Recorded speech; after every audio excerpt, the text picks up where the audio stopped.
Boa noite, iniciamos a nossa web aula na UC de manutenção em sistemas mecânicos. Pessoal, né, essa é mais uma web aula dessa UC, dando sequência aí justamente ao conteúdo programado na plataforma e conteúdo também que vai ser importante, né? Visto, por exemplo, é lógico que as SAPs em si falam muito de redutor, vai falar sobre manutenção, tipo de manutenção, ferramental, entender como que é leitura de manual, a identificação de peças e tudo mais. Além também de, ali vai ter uma FTA, né, uma análise de causa raiz, árvore, né, árvore de falhas, na verdade é análise de árvore de falhas, né, porque é Fall Tree Analysis, né, então análise árvore de falhas, né? Tem essa SAP também, mas lembrando de outras competências, né, que são necessárias aí na atividade de manutenção. Então, para você empregar uma boa manutenção, você também tem que entender sobre materiais, né, que é o nosso tópico de hoje, que está no livro também, um tópico muito importante. A gente falou um pouco sobre ele em cada um dos fundamentos, né? Falamos sobre um pouco sobre montagem dos sistemas mecânicos e aqui manutenção não diferente também, devido à importância deste conteúdo na questão de manutenção. Por que que eu falo isso? Porque a manutenção, você vai voltar, né? Você vai trabalhar, vai empregar uma atividade de manutenção para garantir ou voltar o seu equipamento às funcionalidades conforme projeto. E muitas vezes tem material que, se você não entende, a pessoa fala, vou soldar isso aqui, vou fazer uma emenda, né? Vou empregar algum outro tipo de material para fazer união. Então, depende muito da característica em si do material, das suas propriedades, para que você entenda e escolha o melhor tipo de manutenção, vamos dizer, no caso de uma corretiva, né? Então, se o meu material ele é passível de solda, se eu soldar ele mantém a propriedade necessária, né, para que ele foi produzido. Então, se eu usar um outro tipo de união, né, tem cola por colagem, né, outros elementos também. Se eu já tenho um desgaste aqui, uma pancada, um choque mecânico afetou um pouco a estrutura do meu material, o formato dele. Ele tem a propriedade X. Então, essa deformação de formato vai garantir, por exemplo, uma mola que ela se alongue até o comprimento necessário, vai diminuir o alcance dela. Então, todas as propriedades são necessárias, né? E dando início aqui na questão deste conteúdo, falaremos agora sobre os tipos de materiais, né? Então, na fabricação de máquinas e equipamentos, há vários tipos de materiais que são classificados como metálicos, não metálicos e sintéticos. Pessoal, o que que define a aplicação de cada um dos elementos? Primeiro, a gente tem que pensar na atividade fim, né, do nosso equipamento. O que que ele vai fazer no fim, né? Ele vai estar exposto a intempéries, a altas temperaturas, né? Ele precisará de se dilatar, ele vai se contrair, ele tem que ocupar um menor espaço, porque ele vai ser transportado, tem que preocupar com a densidade e o peso do mesmo. Então, tudo isso influencia. Outra coisa, o custo, né? Tanto de aquisição da matéria-prima, porque isso afeta no valor do seu produto final e outro custo de ferramental, né, para trabalhar com esse tipo de matéria-prima. Porque às vezes a matéria-prima é barata, mas para trabalhar com esse tipo de matéria-prima, você precisa de um ferramental de qualificação técnica maior e tudo mais. Então, tudo isso influencia na hora de escolher o material de cada um dos elementos que a gente tem hoje utilizando no nosso dia a dia em geral, seja nesse celular ou no computador que você está assistindo essa web aula, seja, por exemplo, na cadeira que você está sentado, né? Seja um outro utensílio da sua casa. Então, tudo isso é levado em conta, né? São várias informações pertinentes e entender as propriedades da mesma facilita na hora de empregar a melhor manutenção, a melhor técnica, né, de manutenção para aquele tipo de ativo. Então, vamos entrar aqui nos materiais metálicos, né? Dentre os materiais metálicos encontram-se os ferrosos, né? Então, aço carbono, aços liga, né? Aço inoxidável, ferro fundido, etc. E os não ferrosos, alumínio, latão, bronze, cobre e assim vai. Então, os materiais metálicos ainda são os mais utilizados na construção mecânica. Então, se a gente for avaliar, né, o nosso dia a dia, nossa atividade de manutenção, a gente vai trabalhar em grande parte com os materiais metálicos. Então, a maior gama presente aí, né, na parte de manutenção, ferramental, equipamento e tudo mais, vai ser de material metálico. No entanto, com os avanços tecnológicos, os materiais não metálicos vêm ganhando espaço. Por quê? Entra a questão de compósito, polímero, tudo mais, e você consegue desenvolver, no caso de um polímero mesmo, você consegue desenvolver materiais novos, com certas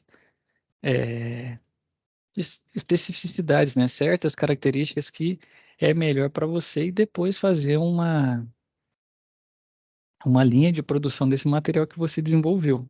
Então está cada vez ficando mais popular, mas querendo ou não, o material metálico ainda é o mais utilizado aí na nossa área. E os materiais não metálicos, Já dentre os não metálicos, há os materiais naturais, Madeira, couro e assim vai, e os sintéticos, polímero, cerâmico e etc. Então, com os avanços tecnológicos, os polímeros são utilizados em grande escala na indústria automotiva e cerâmica em ferramentas para usinagem. Então, os materiais cerâmicos, a gente lembra lá da louça na nossa casa. Então, quando precisa, que suporte uma alta temperatura, um alto nível de dureza, temos os cerâmicos. E o polímero aí, ele consegue ter uma grande versatilidade, Então, os materiais polímeros aí, cada vez mais presentes, em várias áreas da nossa indústria, Tanto, por exemplo, aquele setor automotiva e, por exemplo, temos a indústria aeronáutica, Que também usa muita tecnologia, desenvolve muita coisa nova, aí, utilizando muitos polímeros também, certo? Então, temos quais são as características dos materiais. Então, apesar de não evidentes, na maioria das vezes, os materiais apresentam várias características que serão apresentadas a seguir. Então, a primeira característica desse material é com relação à elasticidade. Então, a propriedade do material, que ao ser submetido a um esforço, deforma-se. Quando a força é retirada, ele volta à sua forma inicial. E tá, exemplo, é uma mola, Quando a gente atua com uma força de compressão, ela se deforma, diminui, o comprimento dela, e quando você tira a força, ela tende a voltar para o seu formato inicial, seu comprimento inicial. Tem mola que você consegue tracionar também e ela volta para o comprimento inicial. Depende muito da questão do material. Se for, por exemplo, de um material com menor diâmetro, essas molas que a gente tem em brinquedos, realmente você estica, você consegue deformar, fazer ela perder até o formato de espiral, E pode acontecer também. Mas se você aplicar o máximo de força permitido que ela tem, que ela pode suportar, ela vai voltar ao estado original. Outra característica importante é a questão da fragilidade. Então, é a característica dos materiais que normalmente são muito duros e se rompem sem sofrer deformação elástica após serem submetidos ao choque e impacto. O material frágil aí está exemplo o vidro, O vidro, se você tentar, por exemplo, vamos dizer que se quisesse esticar um vidro, Ninguém nem é até difícil imaginar. Mas quando você fizesse a tração, aplicasse tração no mesmo, esticando ele se quebraria direto. Ele não vai ficando mais fino, mais fino, até quebrar. Não, ele não dá sinal, não. Ele praticamente vai lá e quebra. Outro exemplo, uma louça, em casa, vou utilizar um prato de porcelana aí. Ele não vai, se você tentar tracionar, ele vai ter um nível de dureza muito alto, mas quando ele for romper, ele não vai te dar sinal assim, ficando mais fino. Exemplo, por exemplo, um alumínio. Se você tracionar bastante, ele vai ficando mais fino até que ele se rompe, esse material frágil, não. Ele é duro, você tem muita dificuldade para tracionar, por exemplo, mas também ele não te dá sinal, ele se rompe de uma vez. Outra característica importante é a ductibilidade. Então, é a propriedade do material de se deformar ao ser submetido a uma força. Possui grande elasticidade e grau de estricção. sendo uma propriedade adequada para materiais que são conformados a frio, né? Quanto mais dúctil for o material, maior será seu alongamento antes de romper. Então, como eu citei o alumínio, né? O alumínio tem boa ductilidade. Você consegue esticar, esticar, esticar, ele vai diminuindo o seu diâmetro, né? Até antes de se romper. Então, materiais conformados a frio, né? Vamos lembrar lá de conformação mecânica lá em processos de fabricação convencionais, né? Então, aqui ele traz uma trefilação, o cobre ali, né? O cabo de cobre. Então ele foi trefilado ali, né? Em vários fios. Então ele vai se alongando, se alongando, se alongando antes dele se romper. Então ele tem uma boa ductibilidade. Temos outra importante característica que é a tenacidade. A característica que o material possui para suportar impacto sem que aconteça a sua fratura ou ruptura. Né? Como exemplo, é possível citar as ferramentas de estampagem e conformação que vocês aí já estão craques, né? Lembrem-se lá também dos fundamentos, da parte de. Na verdade, eu citei processos de fabricação convencional, mas não é o caso, né? Vocês viram isso aqui em montagem de sistemas mecânicos, né? Eu confundi o nome das UCs aí, mas não é processo de fabricação, né? Lá na UC de montagem de sistemas mecânicos. Então, tenacidade, né? Que é a ferramenta de estampagem e conformação, né, chaves de aperto, punções, eixos de torção e etc. Então ele consegue suportar um impacto, geralmente, por exemplo, tá o corpo aqui, né? Vou utilizar esse telefone aqui, ó. Tá o corpo aqui, ele sofre impacto aqui e ele não quebra no meio, né? Ele se mantém aí, ele tem uma tenacidade, certo? E dureza também é outra importante característica, né? A propriedade que o material possui para suportar cargas elevadas sem deformação superficial e também a resistência ao desgaste, né? Como é o caso de ferramentas de usinagem, esferas de aço, pista de rolamento, etc. Ferramenta de usinagem, lembrar da vidia, né? Ela tem uma dureza extremamente alta, né? Então, material com dureza elevada aí, né? Então, nos naturais, a dureza, o material mais duro, né? Maior elevada dureza dos naturais é o diamante. Então, outro material não consegue fazer ele ser riscado, né? Ele que risca os demais. Então, dureza não quer dizer que ele é inquebrável, tá bom? Então, como a gente viu, geralmente quem tem alta dureza tem outra característica junto, que é a fragilidade, né? Então, eles são associados a isso. Então, ele é frágil, que dependendo, né, da forma como você impactá-lo, você consegue fazer ele se deformar.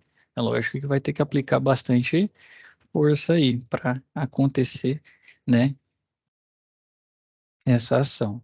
Então, a aplicação destes materiais, né? Como que são feitas as aplicações? Então, na construção de um elemento ou máquina, são encontrados vários materiais com todas as características e tipos apresentados até agora. Então, cada um, né, cada elemento vai ser definido conforme aí a melhor propriedade para ele e o custo, né, vai estar junto e associado, atrelado.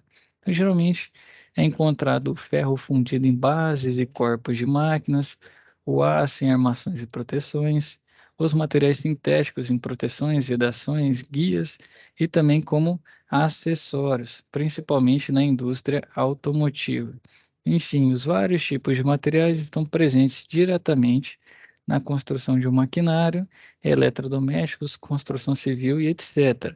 Então, no centro de usinagem, representado na figura a seguir, há vários materiais na sua constituição, tais como ferro fundido, né, no corpo dele, aço, né, em seus conjuntos e acessórios, de materiais sintéticos nos acabamentos, além de metálicos não ferrosos, nos terminais de fiação, contatos e etc. E ali tem mais, né, outros tipos de materiais. Aqui a gente falou, né, mais focado aqui na parte metálica, mas, por exemplo, você vai ter ali uns botões, né, muitas vezes eles são feitos ali em plástico, com revestimento de borracha, aí já entra, né, os polímeros em ação, pode ter materiais compósitos também, né, o compósito ele usa, né, geralmente a união de outros dois, então ou é cerâmico mais metálico, né, forma um compósito, ou um cerâmico mais um polímero, ou um metálico mais um polímero, então é sempre a associação para pegar, né, a BNS dessas duas classes, associa as duas e forma-se um compósito. Então ali tem vários outros materiais, né? E assim vai sendo definido. Então, dentre os materiais empregados na construção mecânica, um dos principais é o aço. Então, o aço ele é ferro-carbono, né? Ele tem ferro mais carbono. Então, por ser um material com várias propriedades mecânicas, dependendo de sua liga, ou mesmo pode ser soldado, usinado, laminado, trefilado, forjado, ter um tratamento térmico sobre ele ou um tratamento superficial, né, para trabalhar esse material. Uma das desvantagens do aço é a oxidação, que dificulta sua utilização em ambientes sujeitos a intempéries, né? Por isso necessita ser tratado superficialmente. Além disso, é um condutor de eletricidade. Então, os materiais metálicos, né, sua grande maioria são condutores de eletricidade. Então, o problema que ele trouxe do aço, o que que acontece? Ou você faz um tratamento superficial, né, para que resista, né, mais tempo. Hoje, por exemplo, a questão de oxidação, você tem o aço inoxidável, né? É lógico que esse material ele tem um custo mais elevado, porque ele dura mais tempo, né? Ele tem maior vida útil se for levar em consideração a oxidação. Então, ele tem maior vida útil com relação a essa característica, né? E por isso também, como tem que fazer um tratamento superficial, tem um custo maior para fabricar, ele também tem um maior custo de aquisição. Se alguém aqui trabalhar, por exemplo, na indústria alimentícia, né? Na alimentícia você vai encontrar praticamente tudo de aço inox, né? Creio que também nunca visitei, mas na indústria farmacêutica, né? Você vai ter a maioria dos equipamentos ali, tudo com muito inox, né? Bastante inox, geralmente nas partes de contato, justamente para evitar, né? Mais fácil de limpar, questão de impurezas, né, e tudo mais, o inox ele traz essa benesse também. E é inoxidável porque ele tem, né, é para não se oxidar, né? Então a ideia dele é que não se oxide e ele tem um tratamento para ter essa benesse, essa propriedade. Então agora entrando saindo dos materiais metálicos, entrando nos materiais não ferrosos, né? Então, por que que é não ferroso? Porque não contém ferro, né? Ou em quantidades muito pequenas. Então, existem vários metais e ligas não ferrosas, mais conhecidas: o alumínio, o bronze, latão, estanho e cobre. Então, o alumínio, ele vem da onde? Da bauxita, é um condutor de energia resistente a corrosão. Então, para a questão de corrosão, vai ficar na intempérie, vai ficar exposto, tem uma boa característica. Condutor de energia também, porque ele conduz bem tanto energia térmica quanto energia elétrica, né? Ele tem essa boa condução. Então, uma de suas vantagens é que é totalmente reciclável, é um dos materiais, né, muito utilizado na indústria de utensílios domésticos, construção civil, embalagem, acessórios para linha pneumática, indústria automobilística, indústria eletrotécnica e assim vai. O alumínio é muito utilizado hoje em dia, né? É um material aí que está em praticamente todo local. Estou vendo aqui tem alumínio que ao redor, um, dois, tem vários materiais de alumínio mesmo, né? E vocês olhando ao seu redor também vão encontrar. Então, o que que ajuda o alumínio também? O custo, ele não tem um custo tão elevado, né? Comparado a outros metais. Não estou dizendo que ele é o mais barato, mas o custo dele não é elevado, por isso essa versatilidade toda. Outra, ele consegue ser conformado, né? Com maior facilidade. Então, como a gente viu lá a questão de ductibilidade, né? Questão de conformação também, você consegue moldar ele com formas mais complexas, né? Ele não tem, qual que é um problema dele? Não tem uma resistência mecânica elevada comparada a outros materiais, né? Então a resistência mecânica dele é menor. Então o que acontece? Se você aplica uma força elevada, dependendo aí, logicamente, né, das dimensões, espessura do seu material, você consegue mudar o formato dele. Esse é um empecilho que ele tem. Mas é muito, muito, muito usado mesmo. Temos também o bronze, né? É uma liga provida de cobre e estanho. De onde que vem o bronze? Se procurar na tabela periódica, tem bronze? Não tem, mas lá tem cobre e tem estanho, né? Então, resistente à corrosão e muito resistente ao atrito, quando adicionado a ele ligas de alumínio, fósforo, antimônio, chumbo e etc. Ele fica resistente ao atrito, né? Muito usado na fabricação de buchas, guias, porcas de fuso de prensas e de máquinas, ferramentas, acabou vindo engrenagens, né? Por quê? Se ele tem resistência à corrosão, já é bom, né? É uma coisa importante nas nossas máquinas. E outra é resistência ao atrito. Então ele pode entrar em contato, né? Igual a engrenagem, está sempre em contato. Se eu colocar um material, por exemplo, imagina uma engrenagem de alumínio, tocando, por exemplo, uma engrenagem de ferro fundido. O que tem maior dureza vai sempre castigar o que tem menor dureza. Então ele vai retirando material, vai retirando material. Você vai vendo o dente só diminuindo, diminuindo, se deformando e assim vai. Então, por exemplo, uma engrenagem de bronze já é um material bacana, né? Resiste bem ao atrito e resiste à corrosão. Acabou vindo a imagem aqui, mas na verdade está aqui, ó, o bronze ele veio para cá, né? Era para eu trabalhar aqui, que tá melhor, né? Então, justamente para engrenagens, outro material importante aqui é o cobre, né? Esse também, como o alumínio, está presente em muitos locais e principalmente na indústria envolvendo eletricidade, né? Então, o minério principal do cobre é a calcopirita, que é o material mais usado na condução de líquidos, aquecidos, vapor e energia elétrica. Então, aqui a gente está falando de líquidos aquecidos, né? Parte, por exemplo, aí quem trabalha com vapor, vai trabalhar vapor, deixa eu pensar aqui, alguns tipos de vapores, né? Eu tô lembrando que na indústria você não vai encontrar muitas tubulações de cobre dependendo do diâmetro, porque o cobre já tem um custo mais elevado, né? Então, é condução de líquidos aquecidos, vapor, energia elétrica. Então, nossos condutores aí, cabos flexíveis e tudo mais, geralmente são de cobre, né? Lógico que acima de 16 milímetros a gente já começa a ter alumínio, aquelas linhas de transmissão, né? O pessoal chama de linhão aí, depende como que chama na região, que lá você já encontra muitos condutores de alumínio, até porque imagina fazer aquele diâmetro gigantesco de cobre, o custo que teria, né? Ainda mais tanto de metros. Então o alumínio consegue suprir para aqueles casos, mas em condutores menores, igual a gente tem nas residências. Aqui ele falou de vapor, eu lembro do ar-condicionado, né? A tubulação de ar-condicionado geralmente é de cobre também, porque ele tem uma boa condutividade térmica e uma excelente condutividade elétrica. Então, por isso ele é muito utilizado. Já não é um material tão barato de se encontrar, já tem um custo mais elevado. Então, devido a essas características, é um dos materiais mais explorados comercialmente, né? Então, na parte de comércio aí, é lógico que o alumínio, eu creio hoje que é muito mais utilizado do que o cobre, mas o cobre também tem muita utilização, é muito utilizado também nas nossas indústrias, materiais, principalmente na parte elétrica, né? Praticamente todos os condutores. Então, uma propriedade boa dele é a condutividade elétrica.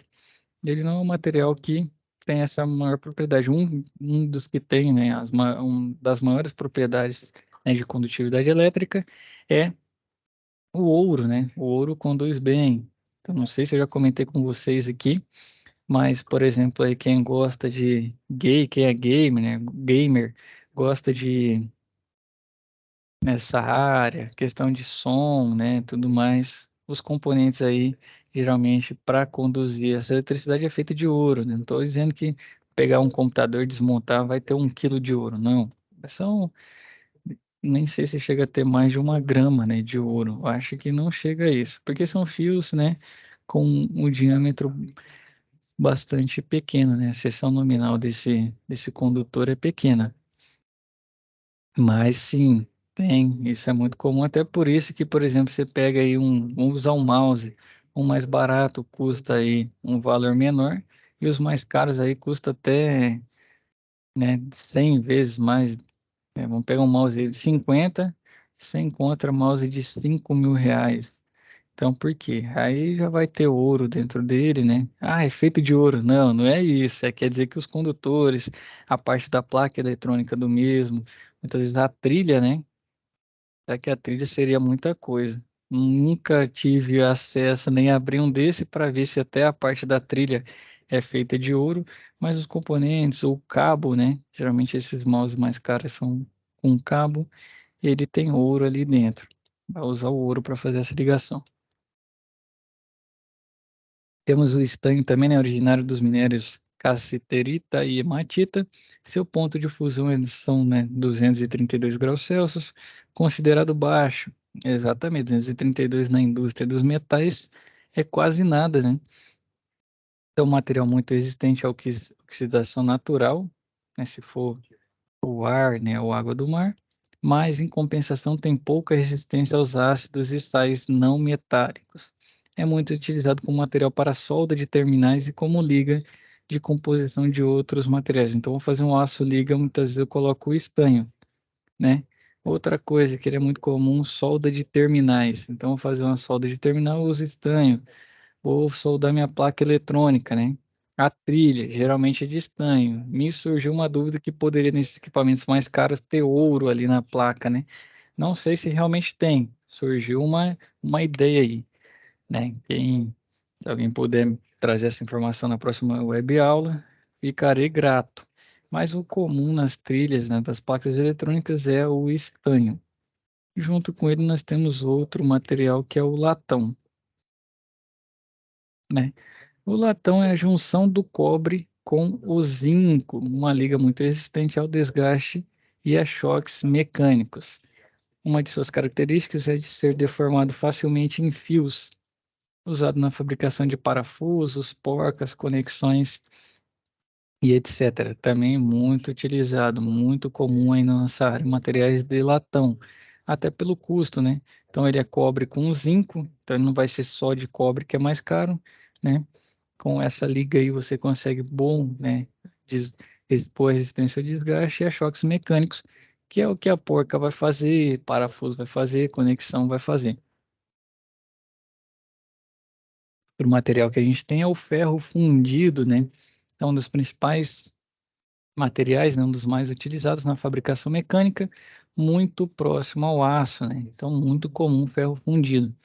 É um material de fácil transformação e também barato se comparado aos demais materiais. O ferro fundido possui as seguintes características: baixo ponto de fusão. Então, imagina, se eu vou fazer a fabricação do aço lá na minha siderurgia, aciaria, né?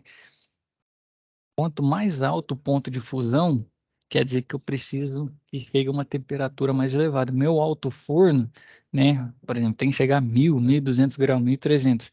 Um aço fundido ele já tem um baixo ponto de fusão, uma baixa contração, ótima usinabilidade. Então você consegue fazer muita coisa com esse tipo de material, né, usinar ele de diversas formas e propriedades mecânicas bem definidas. Então, o metal resultante de segunda fusão através do ferro uso e demais elementos de liga, também conhecido como liga ternária básica de ferro, carbono e silício. Realmente, ferro fundido é produzido em fornos elétricos ou em fornos cubilô. Então, onde que ele está presente? Ó? Temos o ferro fundido cinzento. É um ferroso ótimo para usinagem e amortecimento de vibrações, empregado nas indústrias de máquinas agrícolas, fabricação de blocos de motor, então ali, ó, ferro fundido cinzento, né? Barramentos de máquinas também, que a gente vê no entorno, e etc, né? Temos o ferro fundido branco, que é um metal frágil, então, mas, porém, por ser muito duro. Então, lembra que eu falei que a dureza e a fragilidade geralmente andam juntas, né? Então, ele é frágil, só que muito duro, mas com grande resistência ao desgaste e abrasão, né? Se estiver se estiver passando material abrasivo nele, geralmente o abrasivo, o que que ele faz? Ele vai tirando camadas da superfície. Então, o ferro fundido branco, ele suporta mais essa questão da abrasão, né? Então, empregado em equipamentos de mineração, equipamentos de movimentação de terra, rodas de vagões, revestimentos de moinho, e assim vai. Então, aí, um exemplo, a roda de vagão, toda hora vai estar em contato ali com o trilho, e, e a areia que fica ali, né, sujidade, vai grudando, vai fazendo o processo abrasivo. E o ferro fundido branco suporta bem. Outro é o ferro fundido maleável, feito a partir do ferro fundido branco após um tratamento térmico de várias horas que o torna resistente a choques e deformações. É um ferro que pode apresentar o núcleo preto, né, ou o núcleo branco. Então, o núcleo preto geralmente é o americano e núcleo branco o europeu. Um ferro fundido maleável é aplicado em cubos de rodas, caixa de direção, corpo de mancais, flanges para tubos de escapamento, conexões e etc. E outro é o ferro fundido nodular. É um metal que apresenta propriedades mecânicas como usinabilidade, tenacidade, ductibilidade e possui resistência mecânica à corrosão. Usado na fabricação de cubo de roda, mancal, virabrequim, ferramentas, né? E etc. Aqui uma grifo, né? Que é utilizado um ferro fundido nodular. Outro material muito importante que eu disse para você são os polímeros, né? Então, o que são os polímeros? Então, são compostos por macromoléculas que são formadas por cadeias compostas, né, pela repetição de uma unidade básica, que é chamada de mero. Então, por isso, né, o poli, que significa muito, e o mero, que significa nessas cadeias aí, pela repetição da unidade básica, de uma unidade básica. Então, os meros estão dispostos um seguido do outro, como acontece com as pérolas num colar. Então, segundo que a voz está acabando aqui. Então, uma macromolécula assume formato muito semelhante ao de um cordão. Seria durante todo o formato dele. Então, isso pode fazer uma comparação. As moléculas de um polímero estão dispostas de maneira muito semelhante a um novelo de lã. É difícil extrair um fio de um novelo de lã. Também é difícil remover uma molécula de uma porção de plástico, pois as cadeias seguram-se entre si. Então, aqui o PE, né, o polietileno. É um plástico extremamente comum usado no saquinho de leite. É composto pela repetição de milhares de unidades da molécula básica do etileno e ou do eteno, né? Então, o polímero é composto por uma matéria-prima que dá origem ao polímero e é chamado de monômero. Então, o monômero é obtido a partir do petróleo ou gás natural, pois é o caminho mais barato.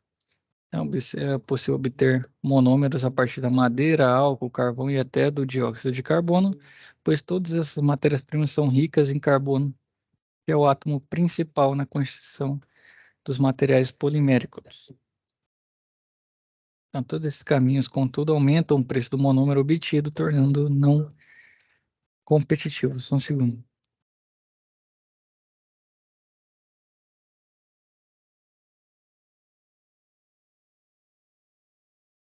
Então, no passado, os monômeros eram obtidos de resíduos de refino do petróleo. Atualmente, o consumo de polímeros aumentou consideravelmente e esses resíduos de antigamente têm que ser processados intencionalmente nas refinarias para atender o consumo, né, o nosso mercado.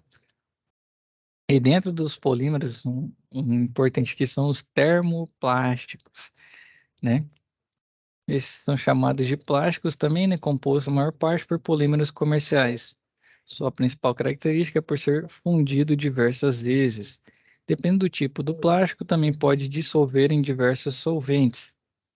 Pode-se se dissolver por diversos solventes. Devido a isso, a reciclagem é possível, uma característica bastante desejável atualmente. Suas propriedades mecânicas variam conforme o plástico, sob temperatura ambiente, podem ser maleáveis, rígidos ou mesmo frágeis. Então, vai depender da aplicação, e é isso que ajuda ele, essa versatilidade, né? Sua estrutura molecular possui moléculas lineares dispostas na forma de cordões soltos ou mais agregados, como novelo de lã. Então, como exemplo, é possível citar o polietileno, polipropileno, poli, politerefitalato de etileno, né, que é o PET, politereftalato de etileno, que é o PET, né, nessas garrafas, o policarbonato, poliestireno, policloreto de vinila, né, que é o PVC, polimetil metacrilato, que é o PMMA. Então, são vários aí materiais, né, que a gente utiliza no nosso dia a dia. Temos os termoplásticos, né, que são termorrígidos, que são plásticos reforçados, né, são utilizados na fabricação de piscina, caixa d'água e etc. Possui estrutura molecular com numerosas ligações que impedem sua livre movimentação. Quando este polímero está pronto e é aquecido a altas temperaturas, este se decompõe antes que ocorra a sua fusão. Possui alta rigidez, mas é frágil, né? E temos também os elastômeros, né, ou borrachas. Então, né, que é o mais comum, né, borrachas são muito utilizados na fabricação de anéis de vedação, retentores, gachetas, mangueiras, revestimento de selo mecânico, etc. Os elastômeros formam uma classe de polímeros intermediária entre os polímeros termoplásticos e os termorrígidos. Então, os elastômeros possuem uma estrutura molecular, né, com menor número de ligações entre seus cordões, mas mesmo assim sua estrutura é muito parecida com a estrutura molecular dos polímeros termorrígidos. Então, né, e temos os polímeros aqui de engenharia, né? Praticamente todos os setores da indústria fazem uso de plásticos de engenharia. Então, nas cozinhas, né, os revestimentos de panelas autolimpantes, a gente tem o Teflon, né? No celular, usa o ABS, né? O material para fazer a carcaça. Na indústria automotiva, né, na fabricação de peças, tem a poliamida, o polibotileno, tereftalato, que é o PBT, o policarbonato, polietileno de alta densidade, né, que é o PID, né, não sei como chamam, né, mas esse é muito utilizado hoje em dia, que é o PAD, né, o poliacetal, que é o POM, o acrilonitrileno. Rapaz do céu. Acrilonitrila, butadieno estireno, né? Que é o ABS, um material também muito utilizado, né? Hoje, muito comum é o plástico ABS, né? Que o pessoal já chama assim. E a acrilonitrila e etc. Então, a utilização desses plásticos de engenharia obedece primeiramente os parâmetros técnicos que os tornam indicados, né? Ou não indicados para as aplicações, né? No cotidiano são atendidas por ligas metálicas ou plásticos de melhor qualidade. Então vai depender muito. Então qualquer ideia é geralmente o que motiva todo mundo é o dinheiro, né? Então é baratear o custo. Segundo, é se às vezes um metal é muito difícil de encontrar, o que também afeta o custo dele, o pessoal vai tentando desenvolver um polímero aí para utilizar ele, né, na indústria. Então é isso que motiva, né, que traz as pessoas a desenvolverem mais e mais polímeros. Então, é uma área muito está em constante desenvolvimento essa questão de estar buscando mais e mais materiais. Exemplo, impressora 3D, né? Ela imprime material polímero. Eu não sei se consegue também ter um material compósito, eu nem sei. Eu vou até fazer o seguinte, eu vou pesquisar aqui, né? Qual que é a matéria-prima para impressora 3D? Se é um polímero ou se é um compósito, eu sei que é o PLA. Então são plásticos sintéticos, né? Então, provavelmente são polímeros.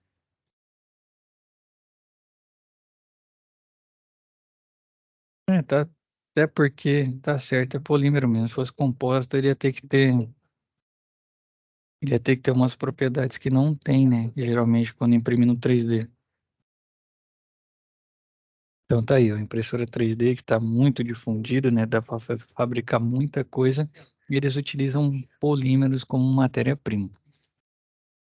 Então, como a performance é uma variável imprescindível para indicar o uso de plásticos de engenharia, eles passam por vários testes laboratoriais e de campo. Então, no caso da manutenção de máquinas e equipamentos, observa-se que a utilização do plástico em engenharia é cada vez maior. Encontram-se aplicações em guias de corrente, buchas autolubrificantes, guias de máquinas operatrizes de torpedos, revestimento de calhas e funis, registros para líquidos corrosivos, carcaça de válvulas e etc. Então tá aqui, ó, um símbolo, né? O PVC aí, que é muito comum, que é o policloreto de vinila, o ABS, que é a gente já leu lá, né? Acrilonitrila butadieno estireno. Temos o PET, né? Outro muito comum, PPS também. Então, aqui tem a sigla de cada um desses polímeros aí, plásticos de engenharia. Certo, pessoal? Então, nossa programação para hoje, né, para a web aula de hoje, é sobre esse tipo de conteúdo. Gilberto, não sei se está comigo, se já está me ouvindo, se não está, mas de toda qualquer forma aí, eu quero agradecer a presença do Gilberto aí. Tá me ouvindo, Gilberto? Liberou o microfone aí? Você deve estar com algum problema no microfone de alguma forma. Mas agora você me deu um sinal de vida aí. Então, se tiver alguma dúvida, manda no chat aí. Antes, eu já ia encerrando aqui, ainda bem que você apareceu. Se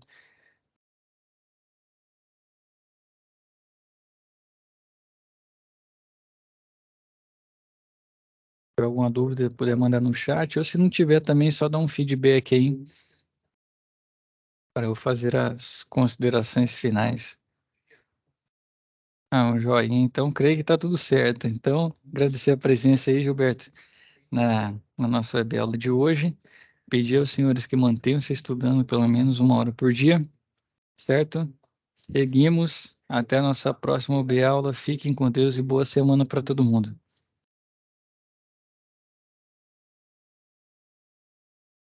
Até mais. Tchau, tchau.